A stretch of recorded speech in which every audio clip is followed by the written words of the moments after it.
TSF এর তরফে সোমবার রাজধানীতে সাংবাদিক সম্মেলনের মাধ্যমে বিভিন্ন বিষয়াবলী তুলে ধরা হয়। এগুলির মধ্যে অন্যতম ইউপিএসসি পরীক্ষা সংক্রান্ত ক্ষেত্রে উপযুক্ত ব্যবস্থাপনা তৈরি করা, অবৈধ অনুপ্রবেশ রোখা ইত্যাদি।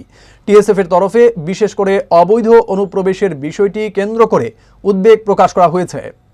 13 তারিখ ডিসেম্বর আমার মিটিং হয়েছে north students organization executive council meeting গুয়াহাটিতে পানবাজার হোটেলের একটা মিটিং হয়েছে। এটা খুব গুরুত্বপূর্ণ। আর আমার ডিপার্টমেন্টের স্পেশালি ইন্ডিজিনাস পিপল তার আগে খুব একটা গুড নিউজ আছে আমার।